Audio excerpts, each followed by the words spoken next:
Aujourd'hui, on va parler cinéma. Ça va être très très chouette. Allez les amis. Wouhou. C'est le podcast du pasteur I'm back. Ça fait quelques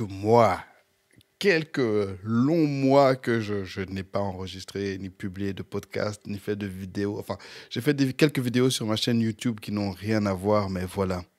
Bonjour à tous, j'espère que vous allez bien. Vous m'avez manqué, j'espère que je vous ai quand même un peu manqué. Ben voilà, c'est le retour du podcast du pasteur pour un épisode. J'espère, enfin là, à l'heure actuelle, je ne pense pas que je vais revenir pour plus longtemps, mais voilà, je suis en congé maladie. Vous entendez à ma voix que c'est pas trop ça, donc l'épisode, je pense, sera pas trop long. Mais voilà, c'est encore un plaisir, un honneur et une grâce pour moi d'être avec vous aujourd'hui. Et voilà, on commence par la première rubrique, les news du pasteur.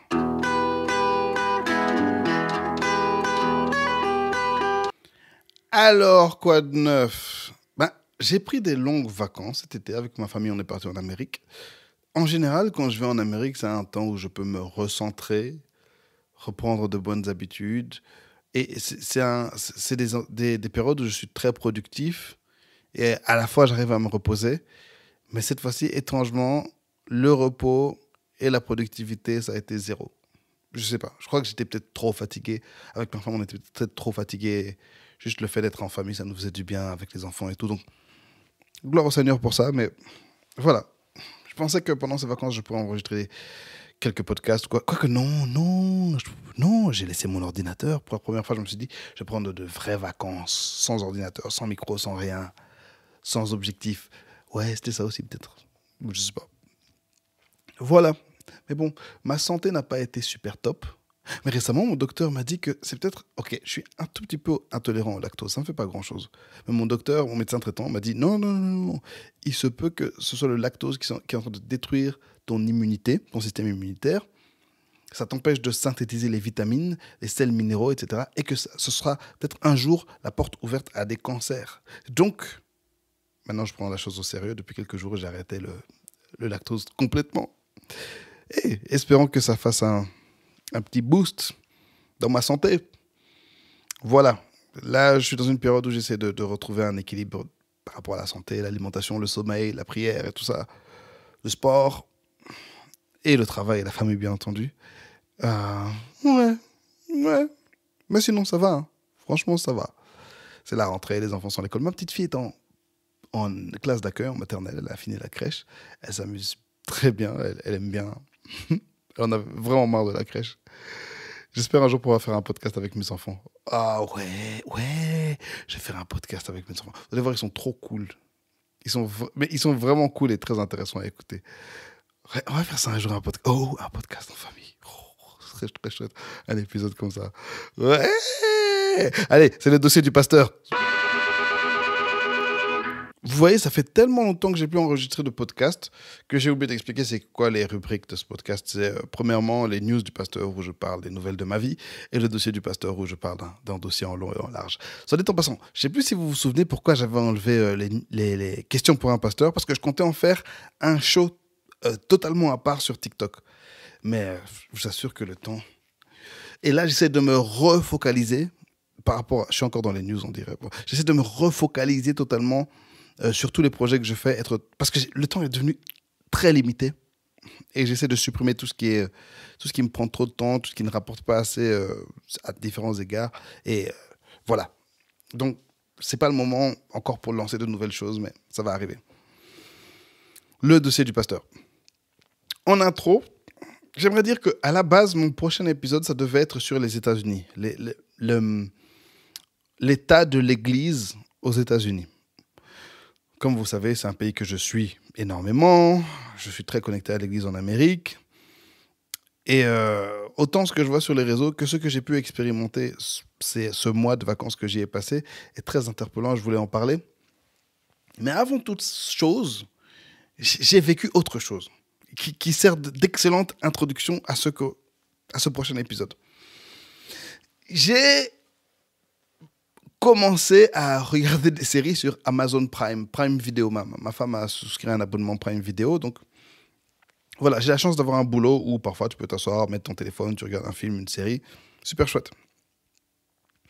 Alors, comme vous savez, Prime, comme beaucoup d'entre vous le savez, Prime a acheté les droits pour Le Seigneur des Anneaux à 120 millions de dollars. D'ailleurs, ce que j'ai découvert, c'est que c'est pas tout Le Seigneur des Anneaux qu'ils ont acheté. Ils ont juste acheté le droit pour l'appendice. C'est genre 5 pages, un truc comme ça. Et ils en ont réalisé, ils en ont fait une série qui s'appelle Rings of Power, l'anneau de pouvoir. J'ai commencé la série. Et après avoir commencé la série, je crois après le 3e épisode, je me suis dit, je vais recommencer les films du Seigneur des Anneaux. Priez pour moi parce que ma voix, c'est vraiment chaud. Et donc, je me suis donné comme challenge, lors d'une de mes semaines de travail, de regarder la trilogie du Seigneur des Anneaux, Lord of the Rings, pendant mon boulot en une semaine. 3 films qui font au moins 3 heures par film en une semaine. C'est environ 10 heures de film. Et j'y suis arrivé. Bon, j'ai un peu triché. J'ai un peu regardé du Seigneur des Anneaux quand j'étais à la maison sur mon téléphone, mais le gros, je l'ai fait au travail. Sans baisse de productivité. Hein, donc, non, il y a une baisse de productivité. Mais ça va, j'ai fait le travail que je devais faire. Et ce que j'ai réalisé à la fin de mon visionnage de ces films, surtout à la fin, déjà à la fin du premier, et à la fin du deuxième, et même à la fin du troisième, parce que c'est 3 films qui sont en réalité 3 expériences différentes, c'est à quel point ces films étaient bons. Genre, ils sont vraiment bons, c'est des bons films, pas seulement des chouettes histoires, des chouettes effets, non, de bons films. Mais aussi à quel point ces films, en fait, quand tu regardes ces films, tu en sors énergisé, tu en sors hypé. Tu en sors avec le cœur encouragé, avec de l'espoir, avec l'impression que tout est possible, l'impression que les choses iront mieux. Ouais. Et puis, j'ai commencé une réflexion, je me suis dit, mais j'ai pas ressenti ça depuis longtemps. C'est vrai, le film Top Gun Maverick, que j'ai regardé au cinéma récemment, j'ai eu un peu ce feeling, mais ça faisait longtemps que j'avais pas eu ça. Et puis, j'ai réalisé que, oui, ce que Hollywood nous produit ces dernières années ne nous apporte pas d'espoir. Ça ne nous transforme pas vers le bien. Hollywood est notre ennemi. Ça fait des années maintenant qu'ils nous produisent de gros déchets. Même la série Rings of Power, elle est cool. Je ne vais pas en parler trop ici parce que si je commence... En gros, c'est très beau parce que ça coûte 60 millions par épisode. Absolument magnifique à regarder. Hyper lent. 1h10 par épisode, mais il se passe rien. Là, on est au 4e épisode. 5e. Et franchement, tout ça aurait pu être fait en 30 minutes. Je vous assure qu'on est à 6 heures de série. Tout ça aurait pu être fait en 30 minutes. Et les héroïnes, parce que c'est beaucoup d'héroïnes plus que de héros, elles sont assez détestables, soit ennuyantes, soit énervantes, soit... Et voilà, il n'y a pas cette hype. Et puis j'ai réalisé quelque chose d'encore plus grand, d'encore plus grave. Je suis retourné dans le passé, mentalement, à cette époque. C'est sorti en 2001. Seigneur des Anneaux, c'est sorti en 2001, le premier, et le dernier est sorti en 2003. C'était un film par an pendant 3 ans. Et ils ont été réalisés d'un coup, découpés, et ils ont sorti un film par an pendant 3 ans. Et puis j'ai réalisé quelque chose. À cette époque-là, plusieurs films sont sortis qui nous ont annoncé les choses qui allaient venir. Il y a eu plusieurs trilogies. En fait, les grandes trilogies, je veux dire certaines grandes trilogies qui sont sorties à cette époque, nous ont annoncé les choses à venir, mais on était distrait. On n'était pas concentré. On n'a pas écouté les signes.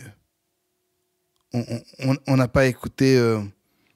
on n'a pas regardé ce que les réalisateurs nous disaient. Et en fait, je pense, et là, c'est à moitié de la blague, mais à moitié sérieux. Non, à moitié, on va dire que c'est totalement sérieux. Je pense vraiment que Dieu peut utiliser qui il veut pour parler. Et dans ce cas-là, je pense que Dieu a utilisé des réalisateurs. Parce que ce message dont je vais vous parler ressort dans les grosses trilogies qui sont sorties fin des années 90, début des années 2000. Les trilogies...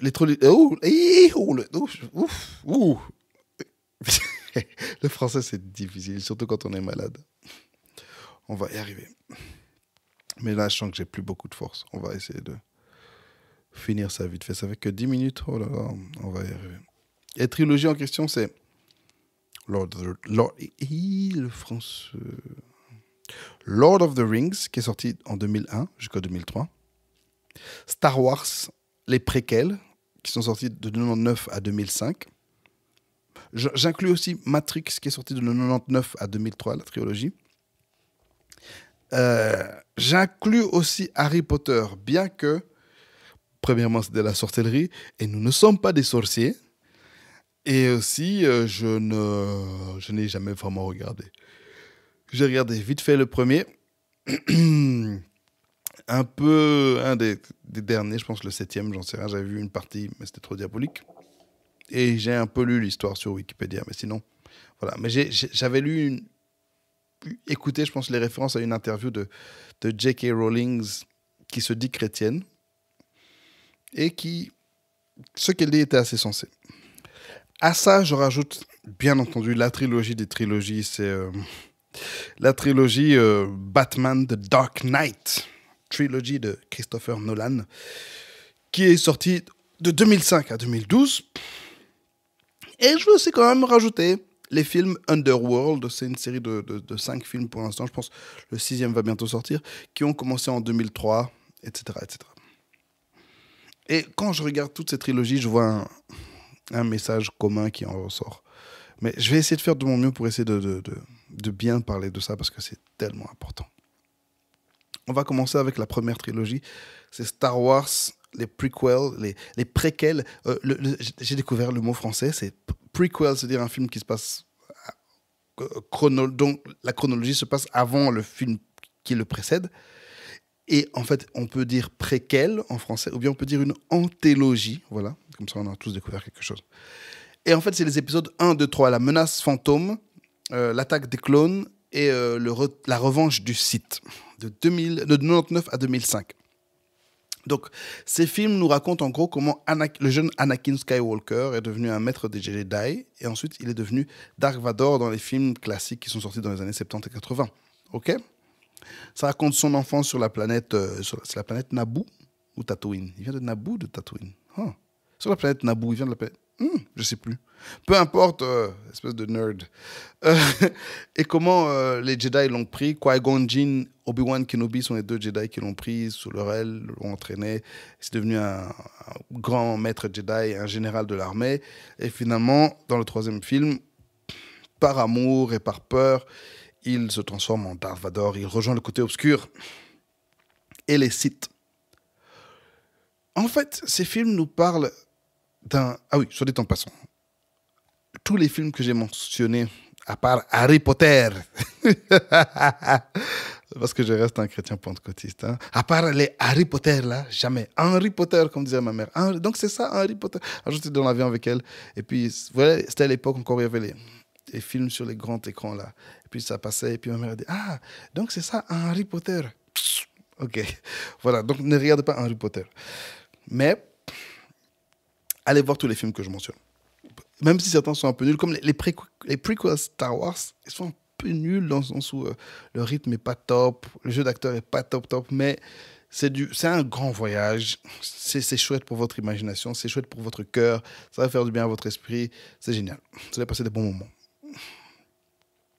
Ça raconte l'histoire d'un jeune enfant qui a grandi dans l'esclavage, n'a pas eu de père.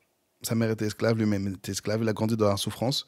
Très tôt, il a dû commencer à travailler. Il était très créatif, mais il travaillait aussi comme esclave. Et il faisait aussi des courses de véhicules qu'il construisait lui-même. Quand Qui-Gon Jinn et Obi-Wan Kenobi l'ont pris comme disciple, Yoda n'était pas d'accord. Et le conseil des Jedi n'était pas d'accord. Ils ont dit, il est trop grand. Et Yoda surtout a dit, une grande peur en toi, je ressens. Or, la peur conduit à la colère. Et la colère conduit à la haine. Et ces choses le côté obscur de la forme, le côté obscur de la force compose. J'essaie de parler comme Yoda, j'arrive pas du tout. En gros, la peur conduit à la colère conduit à la haine, et ce sont ces choses-là qui consistent, dans lesquelles consiste le côté obscur de la force. Et Anakin, ce petit garçon, était plein de peur pour sa mère, pour sa planète, etc. Non. Le contexte du début de ce film, la menace fantôme, est très intéressant. Donc, le conseil des Jedi, c'est une sorte de conseil de sages, mais aussi un conseil militaire, une sorte de police qui gère, qui gère la capitale de comment ça s'appelle, la République planétaire qui se trouve sur la planète Coruscant. Et c'est eux, donc ces sages, qui sont ces conseillers à la démocratie. Mais au début de ces films, on nous dit que les Jedi n'arrivent plus à ressentir la force. La force, c'est l'énergie primordiale qu'il y a dans leur univers de Star Wars et que les Jedi arrivent à manipuler. Et on nous dit que les Jedi n'arrivent plus à ressentir la force, ils n'arrivent plus vraiment à écouter ce qui se passe dans la force. Normalement, la force, en écoutant, en ressentant la force, ils arrivent à dire si les choses vont bien, si les choses vont mal, comment les choses vont se passer. Maintenant, on nous dit que c'est comme si ces derniers temps, les Jedi sont aveugles par rapport à la force. Et ce passage m'a toujours rappelé un passage de la Bible. Dans 1 Samuel chapitre 3. Vous voyez le jeune Samuel, donc 1 Samuel chapitre 1, ce jeune garçon, sa mère prie au Seigneur pour avoir un enfant, le Seigneur lui donne un enfant, Samuel. 1 Samuel chapitre 2, c'est la fameuse prière de sa mère Anne où elle remercie le Seigneur, etc. Et elle donne l'enfant au temple comme elle avait promis. Donc Samuel, ce petit garçon qui est élevé dans la maison du Seigneur. Et écoutez ce qui se passe au tout début de ce chapitre. 1 Samuel chapitre 3. Le jeune Samuel accomplissait le service de l'Éternel auprès d'Élie. À cette époque, l'Éternel parlait rarement aux hommes et les révélations que Dieu leur montrait n'étaient pas fréquentes. Donc ce petit Samuel travaille dans la maison de Dieu, auprès du prophète Élie. Mais à cette époque, Dieu parlait rarement aux hommes et les révélations de Dieu n'étaient pas fréquentes. Et on voit que donc, ce vieux prophète, le contact avec Dieu, c'est pas ça. Ses fils, d'ailleurs, d'ailleurs, Samuel, c'est pas un prophète, c'est un prêtre. Ses fils aussi, qui étaient des prêtres, ils vivaient une mauvaise vie. Mais on nous montre comment Dieu a parlé à Samuel. Et il faut se rappeler que George Lucas est quelqu'un d'origine juive. Hein. Et un des trucs avec beaucoup d'auteurs de ces films, soit ils sont d'origine chrétienne, d'origine juive, donc ils connaissent un peu les histoires. Et je pense vraiment profondément que le Seigneur leur parle. Même s'ils ne savent pas que le Seigneur leur parle, ils les utilisent. Et je crois qu'à cette époque-là précise, Dieu nous a parlé par les films et on n'a pas été conscient. Mais ça a l'air drôle, ça a l'air d'être de la blague, mais je pense vraiment que c'est sérieux. Dites-moi ce que vous en pensez d'ailleurs dans les commentaires. Écrivez-moi, insultez-moi s'il faut, mais cliquez comme ça, j'ai de l'argent. Dans Star Wars, ce petit garçon, comme le petit garçon Samuel, était là avec ses sages, ses anciens, mais eux n'entendaient pas la force. Et ce qui se passe dans ces films, c'est que les maîtres commencent à réaliser que le mal est en train de revenir, que leurs ennemis, les Sith, sont en train de se reformer, que derrière les strass et les paillettes de la République, il y a une force qui est en train de manipuler les choses. Ils le sentent, ils sentent un peu, mais ils ne savent pas qui est cet ennemi, ils ne savent pas comment cet ennemi se manifeste. Et d'ailleurs, ce qu'on va apprendre au fur et à mesure que les films avancent, c'est que, en fait, ils travaillent pour les méchants, mais ils ne le savent même pas. Le vieux qui est le conseiller, un peu le vieux, le plus sage de la galaxie, le sénateur le plus sage, c'est lui en fait le grand méchant. Mais ils sont totalement aveugles à ça. Et Anakin se fait recruter par ce vieux, le sénateur Palpatine, et devient un peu son protégé. Et petit à petit, à force que les films avancent, il commence à lui faire des choses de plus en plus mauvaises. En fait, lui, il avait détecté cette peur et ce soupçon de mal en Anakin. Et c'est grâce à l'empereur, c'est à cause de l'empereur et aussi de son amour pour sa femme, pour celle qu'il va épouser en secret d'ailleurs, contre l'interdiction des Jedi, la reine Padmé Amidala. Il va l'épouser en cachette, alors que les Jedi ne peuvent pas se marier parce qu'ils ne peuvent pas être attachés aux choses, ils ne peuvent pas être trop attachés aux choses mortelles. Et à la fin, ce grand méchant lui dit que oui, ta femme va mourir et moi je sais comment la sauver. Et pour sauver sa femme, par amour, en fait même pas par amour, parce que sa femme ne voulait pas ça, par peur de perdre sa femme, par peur de se retrouver seul, et par une haine, une colère qu'il a petit à petit envers les Jedi et envers l'establishment, il va trahir tout le monde. Il va tuer les enfants Jedi et il va devenir ce grand méchant Anakin Skywalker. Il va se battre contre son ancien frère, son ancien maître Obi-Wan Kenobi, qui va lui dire « Anakin, tu étais l'élu. Tu étais censé détruire le côté obscur, pas les joindre. Tu étais mon frère. Je t'aimais. » À un moment hyper poignant. La revanche du Sith, vous voyez, c'est un truc encore qu'il n'y a plus dans les films aujourd'hui. C'est ce qu'on appelle le pay-off. Un bon film, c'est du build-up, on construit, et tout à la fin, tu dois être payé en termes d'émotion, en termes de narration, tu dois être payé. Les histoires sont comme ça depuis la nuit des temps. La Bible est comme ça. Le Nouveau Testament, l'arrivée de Jésus, c'est le pay-off de dingue de l'Ancien Testament. La fin de l'Apocalypse, c'est le pay-off de dingue du Nouveau Testament. C'est d'ailleurs un payoff depuis Genèse. Mais ça, on ne va pas plonger là-dedans. Mais allez lire, écoutez mes épisodes sur le sujet, vous allez voir. Le payoff, quand tu vois Anakin devenir méchant, oh, tu as le cœur brisé. Et ce speech de Obi-Wan est absolument fantastique.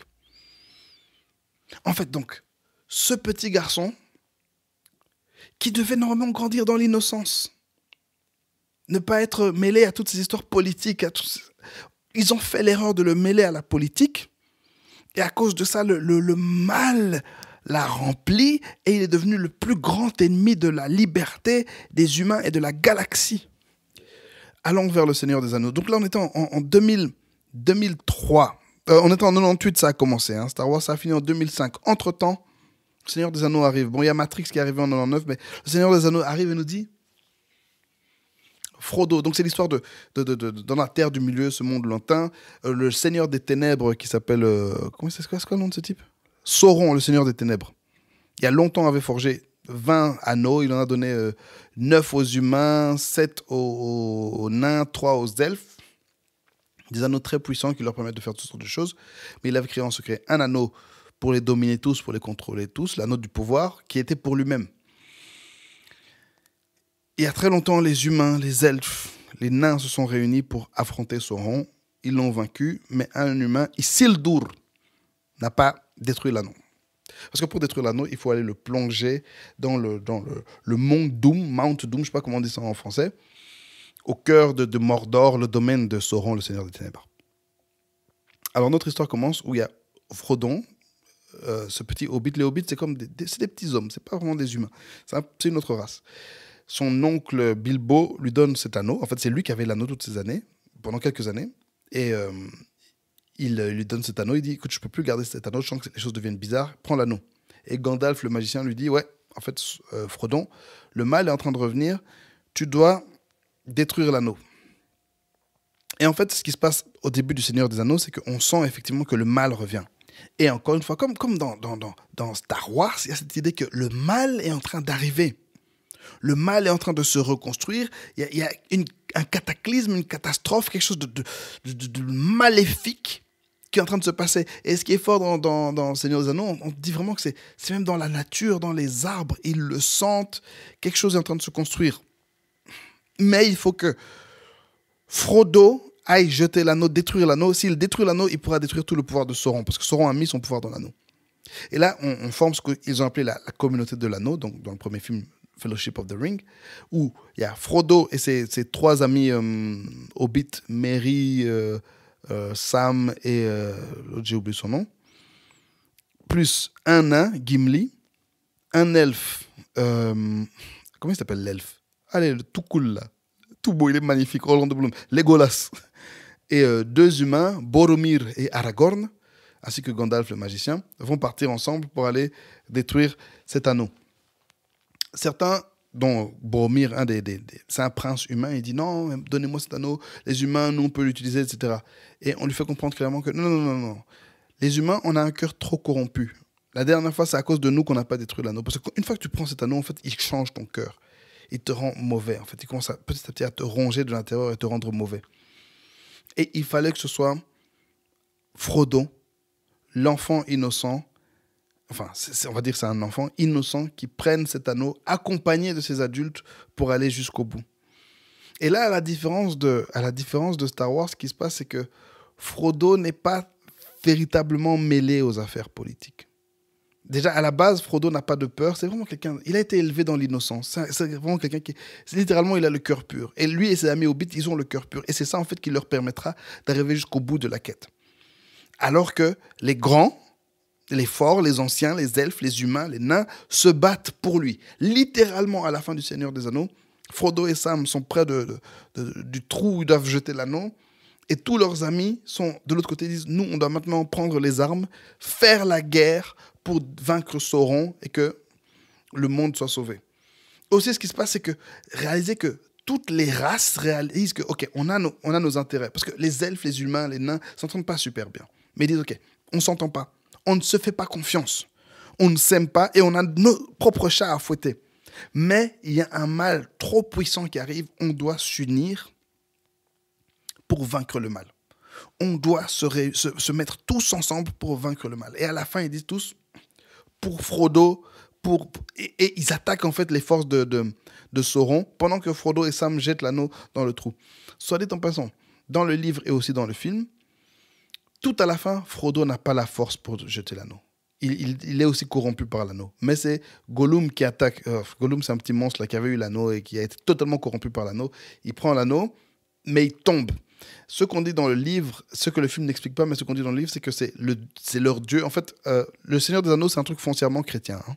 L'auteur était un catholique chrétien et il a mis beaucoup de thèmes chrétiens dedans. En fait, c'est le Dieu, Ilúvatar, qui a, cette fois-ci, intervenu, poussé ce petit monstre dans le volcan pour que l'anneau tombe. En fait, quand tous les humains, toutes les races ont échoué, quand même l'enfant choisi a échoué, ben, Dieu est intervenu quand même pour sauver tout le monde. Mais il a fallu que tout le monde se mette ensemble, tout le monde se rassemble, mette leurs différences de côté et laisse que cet enfant innocent, qui va devoir porter quand même un jour, en fait, à force d'aventure, il va devoir de plus en plus porter un certain poids, grandir en maturité avec ses amis, avec cette communauté autour de lui, se rassemble pour vaincre le mal.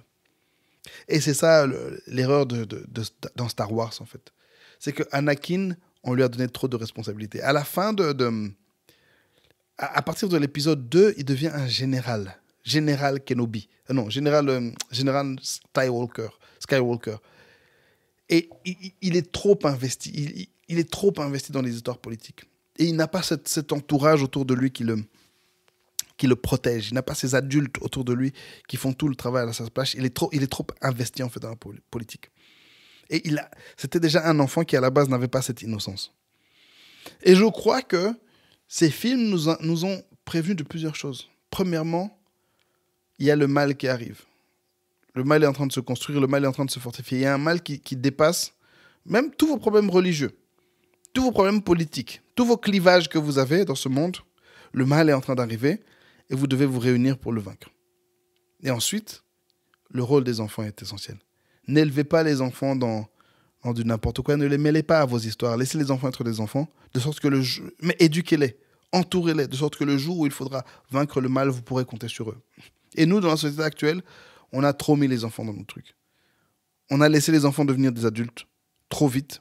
Et le problème, c'est qu'ils n'ont pas la maturité, en fait, pour gérer les sentiments qui sont associés à ces choses. Et on ne peut plus compter sur les enfants. On ne peut plus compter à notre futur. Le futur a été bazardé, en fait, en impliquant trop les enfants dans nos histoires. Je vais raconter un peu ce qui se passe dans les autres histoires. C'est dans Matrix 99, qui est sorti en 1999 par les frères, j'allais dire les frères Cohen, non. Les frères Dardenne, non. Les frères Wachowski, qui sont maintenant devenus les sœurs Wachowski.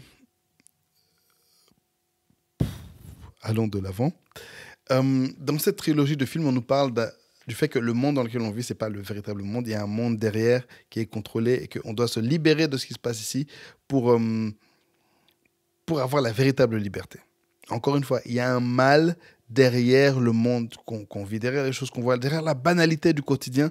Il y a un mal qui se cache. Et tu dois faire le choix de te réveiller pour combattre ce mal. Même chose dans Matrix, comme dans Le Seigneur des Anneaux. Il faut qu'on se mette tous ensemble pour combattre le mal. Il ne faut pas juste compter sur une personne, mais on doit se mettre tous ensemble pour combattre le mal. Et au final, comme dans Le Seigneur des Anneaux, où Frodo a dû aller tout seul pour détruire l'anneau, dans Matrix, c'est Neo qui a dû se débrouiller, arriver jusqu'au bout, pendant que les autres se battaient pour vaincre le mal. Mais on doit se réveiller. On ne doit pas être distrait par toutes les choses qu'on nous montre. À l'heure actuelle, en fait, on nous présente des faux combats, on nous présente des fausses luttes, on nous présente des fausses oppositions. On veut nous mettre en conflit contre nous-mêmes, contre nos frères, que ce soit des frères de sang, des frères de pays, des frères de religion, même des frères d'autres religions. On veut qu'il y ait ce conflit entre les humains, et comme ça le mal peut régner. Et en fait, ce que ces films nous font comprendre, c'est que le mal est plus grand qu'on peut l'imaginer. Le mal est plus profond. Le mal, il se cache. C'est pas le mal que tu vois en apparence. C'est pas les orques le problème. Hein? C'est pas les orques. C'est pas les petits monstres que tu vois. C'est pas eux le problème. C'est le grand mal qui se trouve derrière. C'est pas ces jeunes que tu vois sur TikTok en train de faire n'importe quoi. C'est pas ton opposant politique le problème. Le mal est bien plus loin. Et ça, encore une fois, c'est le message chrétien. Le mal, c'est pas la personne qui est devant toi. Nous n'avons pas à lutter contre la chair et le sang, nous dit la parole de Dieu, mais contre les dominations, les autorités, les pouvoirs des ténèbres. Il y a un mal qui se cache derrière. Harry Potter, c'est la même chose, un jeune garçon qui doit lutter contre le mal. Bon, je ne connais pas. Et c'est ce que J.K. Rowling a dit, en fait, c'est qu'au final, Harry Potter, ça reste une lutte du bien contre le mal. Mais vous allez voir que maintenant, beaucoup d'histoires, c'est plus le bien contre le mal. C'est Game of Thrones, c'est tout le monde des méchants, et il faut que le plus fort gagne. Le concept même de bien contre le mal, on est en train d'essayer de nous faire croire que ça n'existe plus, que c'est pas intéressant, c'est pas vendeur, c'est pas excitant. Non, depuis le début de l'humanité, on nous a vendu des histoires de bien contre le mal. C'est ce que nous voulons entendre. C'est ce qui fait du bien à l'homme, c'est ce qui fait que l'homme devient meilleur. Le bien existe, le mal existe. Le bien existe, c'est Dieu, le mal existe et c'est le diable. Underworld, encore une fois, ça nous explique qu'il y a un monde caché dans lequel les loups-garous et les vampires se font la guerre. C'est un concept assez spécial, mais encore une fois, tu vas voir que souvent dans ces films, c'est pas vraiment les loups-garous ni les vampires les méchants. Et à chaque fois, un méchant encore plus grand qui veut profiter de la guerre pour asseoir son pouvoir. Dans ces films, on réalise que le problème, c'est pas les loups-garous, le problème, c'est pas les vampires. D'ailleurs, je sais plus dans quel film, on s'attend à ce que... Il y a en fait une lignée de ceux qui sont à la fois loups-garous et à la fois vampires. Ils sont mixtes, ils rassemblent les deux lignées et c'est eux qui doivent apporter l'espoir en fait, à la fois pour l'humanité, pour les loups-garous et pour les vampires. Et certains veulent empêcher que cette paix se déroule en fait. Ils veulent que leur pouvoir s'assoie. Il y a un mal derrière. C'est littéralement ça le titre Underworld. Il y a un monde en dessous d'une autre.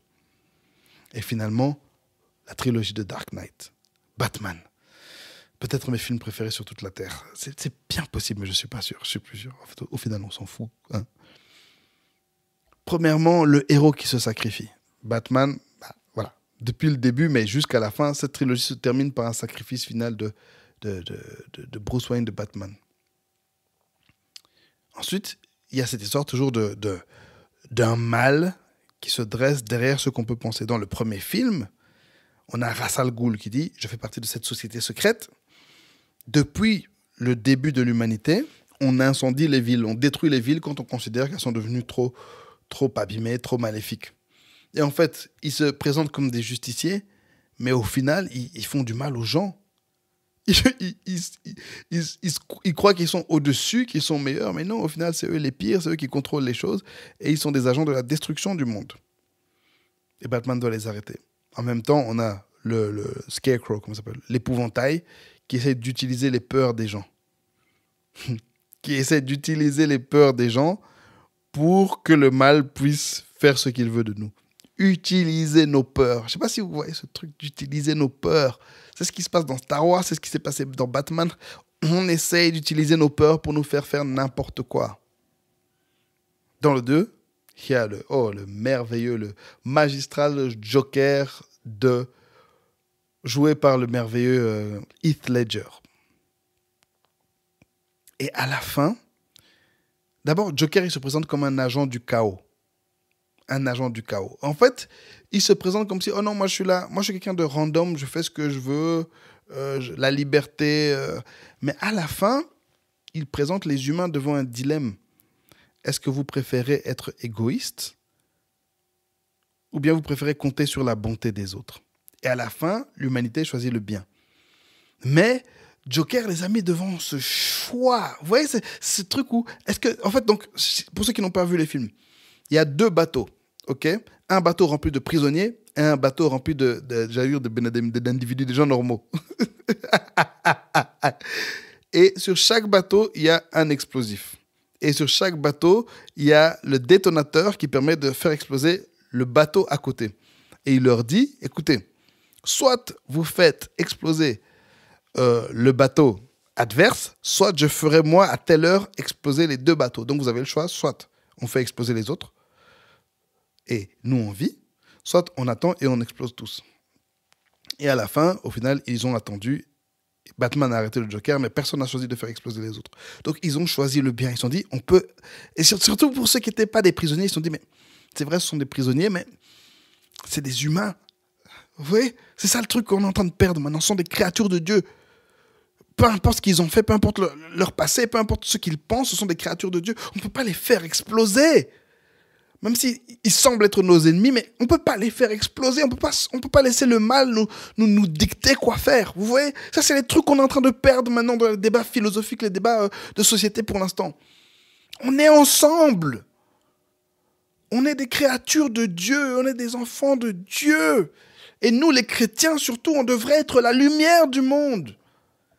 You are supposed to defeat the dark side, not join them.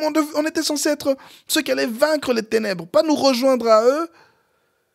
Je sais pas, en tant que chrétien, toi, tu considères que c'est qui nos ennemis? Mais ces gens que tu considères comme nos ennemis, c'est pas nos ennemis. On n'a pas à lutter contre la chair et le sang. Il y a un mal qui est là et on l'a laissé faire. Il y a 20 ans, on avait l'occasion de le vaincre, mais on l'a laissé faire. Et dans Batman, le Dark Knight Rises, avec Bane joué majestueusement par, comment il s'appelle, Hardy? Il s'appelle comment cet homme? Chris Hardy? Benjamin Hardy? Jonathan Hardy?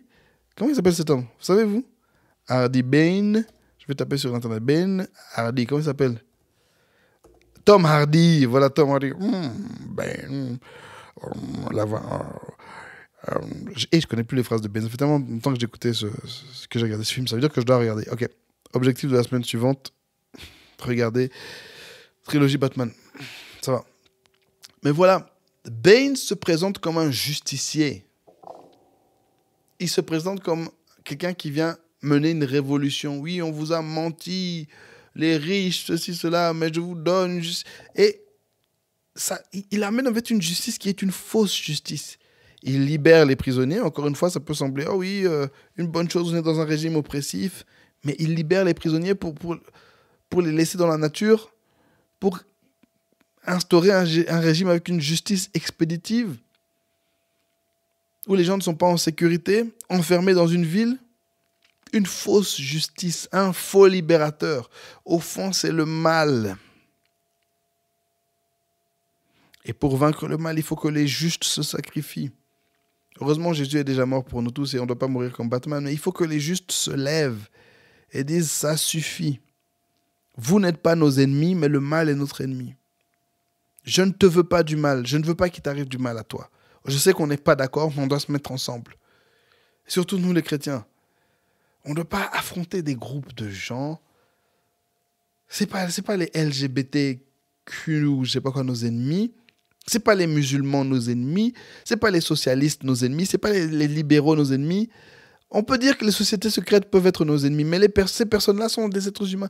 Et nous, chrétiens, nous savons qu'il y a un mal spirituel caché derrière la société et qui ronge la société. Si le problème est spirituel, la solution est spirituelle. Or, nous avons Jésus, la croix de Jésus, le sang de Jésus, le nom de Jésus et le Saint-Esprit de Dieu en nous.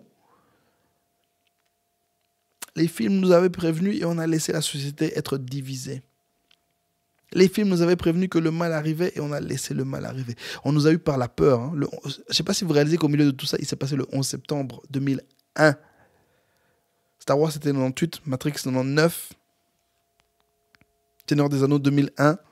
Et en 2001, le 11 septembre, on nous a eu par la peur. Et depuis 20 ans maintenant, on nous oppose les uns aux autres. On trouve à chaque fois un nouvel ennemi. Et sur les réseaux, ça a encore plus amplifié la chose. Mais juste te dire que ces personnes que tu penses être tes ennemis ne sont pas tes ennemis.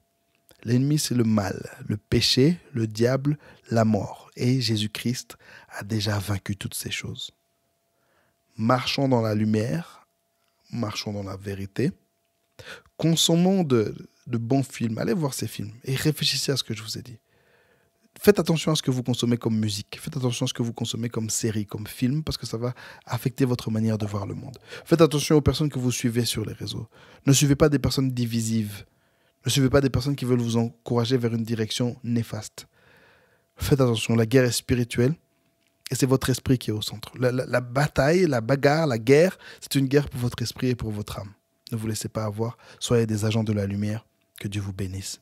C'était le podcast du pasteur avec votre hôte, le pasteur Tito Muchebele. Bonne journée. Yay!